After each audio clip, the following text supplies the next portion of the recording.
Welcome back to another episode of the Bear Trap on the Boomer Bust channel, Bears podcast by a Bears fan. And today I'm saying my thoughts on the Black Monday for the Bears. And if it sounds like I'm laughing, it's because I just finished watching all the little press conferences from various people in the Bears, Ryan Pace and all that. And I know a lot of fans aren't laughing right now today, but it was kind of funny to me, just some things. But anyway, that's what we're here to talk about. So, number one, I don't trust Ryan Pace. I do not trust Ryan Pace. I did a video, I did a podcast episode about, looking at his track record and kind of saying how it's split down the middle. And it's not that I dislike him, but I don't trust him. It's something about him that I've never liked. And I just never really believed in. And the more that I see him, and it's not often because he only pops up in the off season, I just don't like him.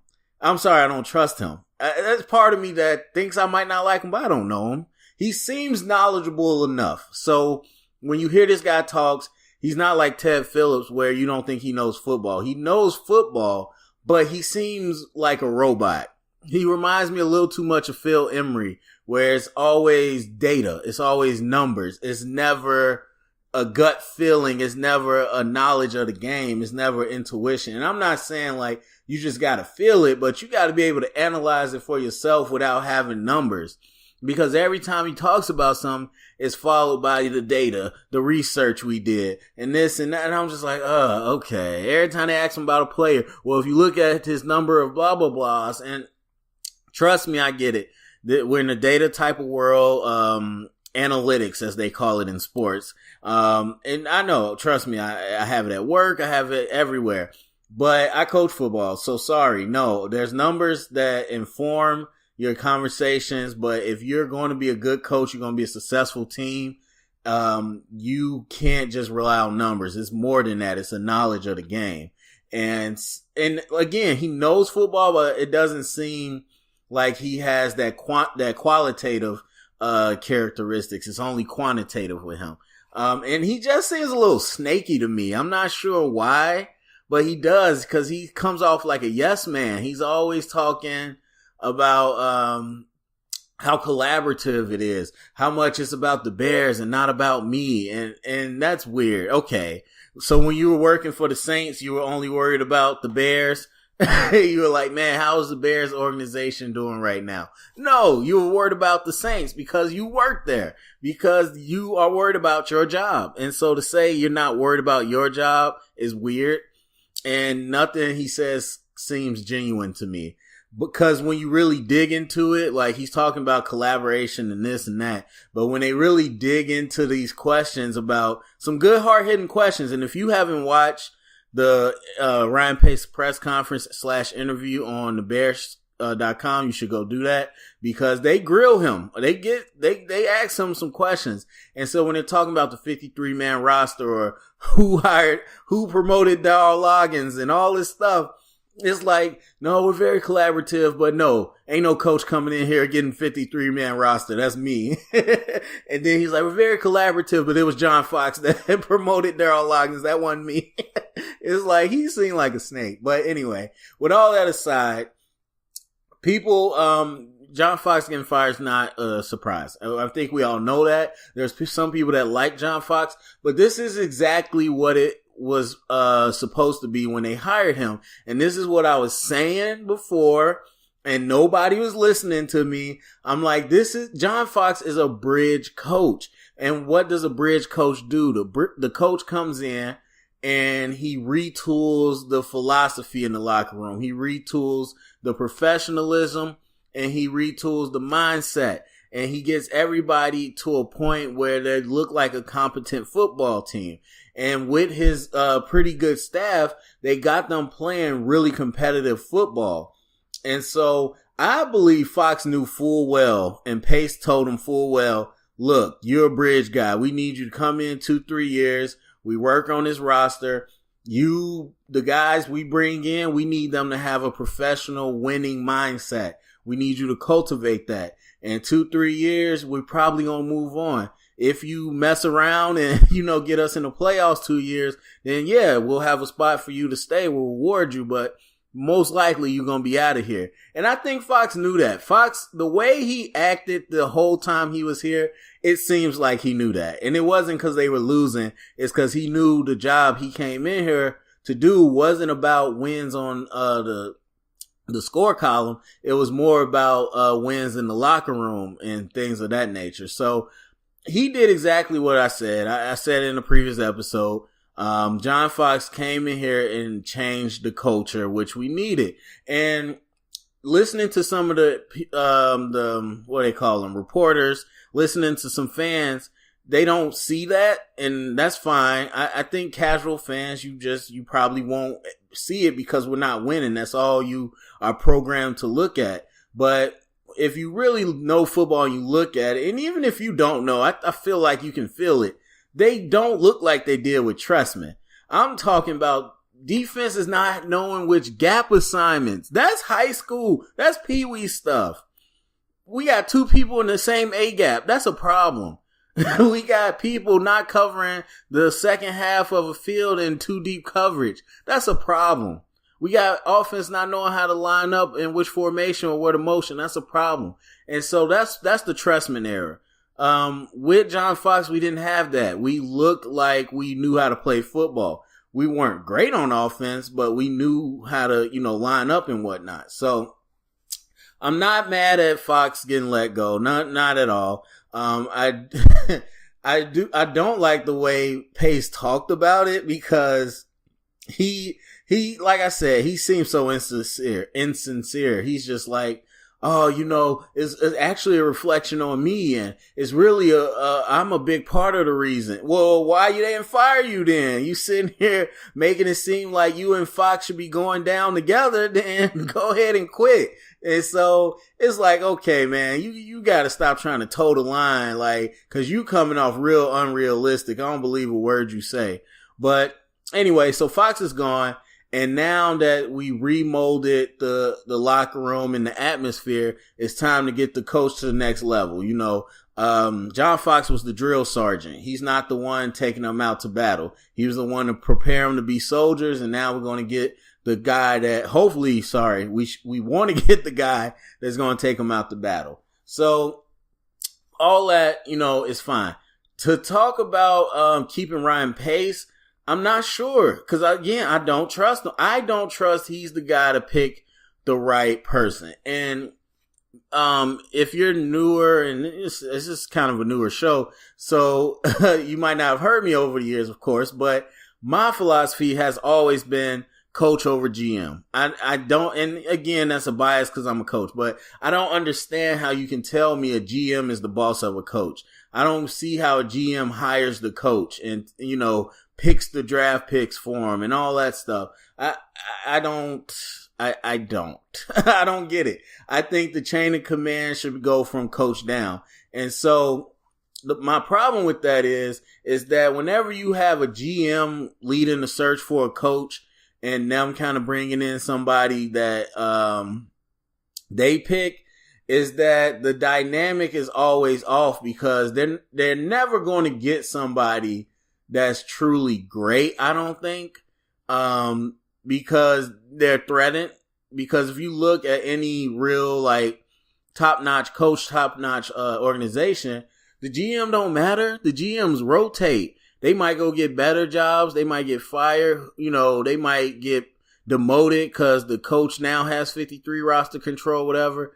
Like, they don't matter when you got a top-notch head coach. And so if my GM is leading the search and they're going out, that means, we're not in position to have a top-notch head coach. But they could turn into one because you got to start somewhere. But I just don't trust GMs to lead that search. And I don't trust Ryan Pace because, again, I don't know how much he knows deeply about football outside of numbers.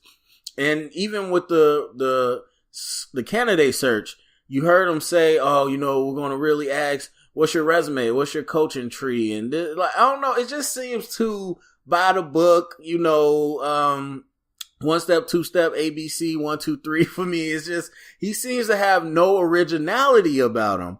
because every time he talks about anything that's like organizational, I guess, like the injuries and, you know, how you practice or drafts and how you're going to conduct the search, he's always talking about what other teams do. And I get it. A lot of fans are with him because they're all copycatters just like the rest of the league. They're like, hey, the Rams did it. We're going to go do what the Rams did. And I'm like, that's not realistic. And not only that, you don't want a guy that works that way because he's always like, you know, they asked him, Ryan Pace, you know, we had a lot of injuries this year. I thought y'all said y'all was going to research that. You know, we're going to continue to research what the teams that don't get injured, what they're doing well, and the teams that do get injured, what they're doing. And first of all, if I'm another team, I'm not giving you that information. I'm making sure it don't get leaked out. But secondly, why are you so concerned with other teams? I get it. It's, you know, I'm not saying be stubborn and ignore everybody else, but it seems like everything he talks about is centered around the rest of the league instead of what he knows or what he can come up with through his resources. It's always about what is somebody else doing so we can try to copy that. And I don't care what people say. I feel like teams that are copycatters don't make it. And we always see, like, there's a trend for a reason. The trend setter is never the one that's still doing it once it becomes a trend. They're on to something new. And it's always everybody else that's copycatting, and then they find themselves behind the 8-ball again. So I'm not a fan of that. I just think he's a little too stereotypical in his approach to everything. So I don't trust Ryan Pace to pick the right person. Now there's the report coming out that they're going to look for an offensive-minded head coach. So I've already said my piece on that, but I'm going to reiterate one more time. And I'll give the credit to Ryan Pace. In his interview, he said, we're not going to paint ourselves in a corner.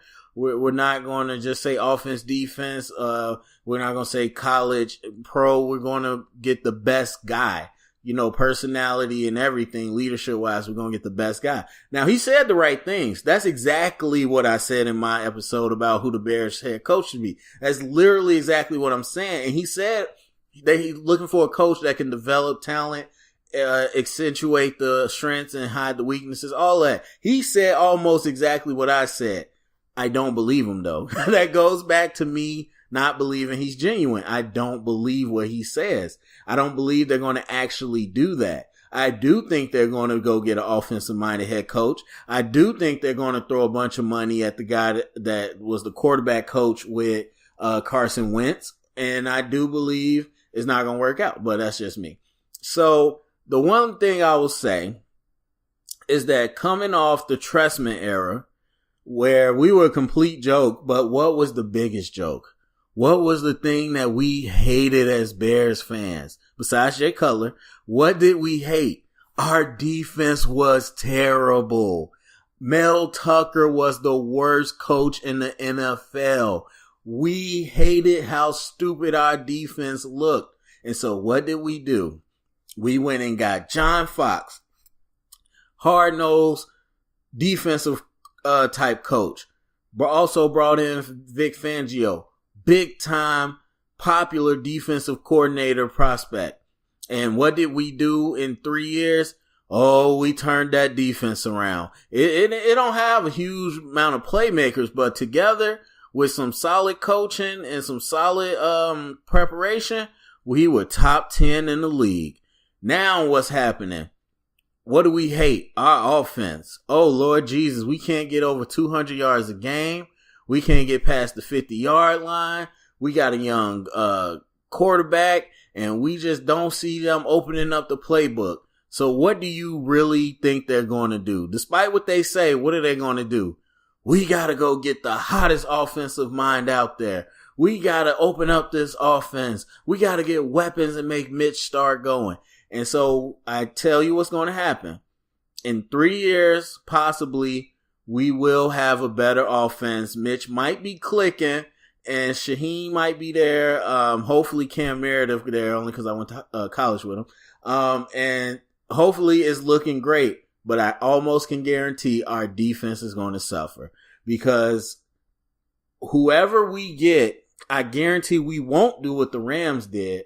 And the Rams went out and got a veteran coordinator and said, hey, McVay, you do everything offense and team building and leave defense alone.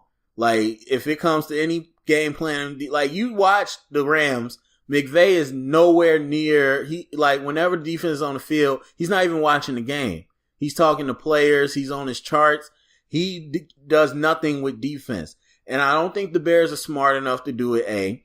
B, I don't know if there's a candidate out there as veteran and solid as Wade Phillips.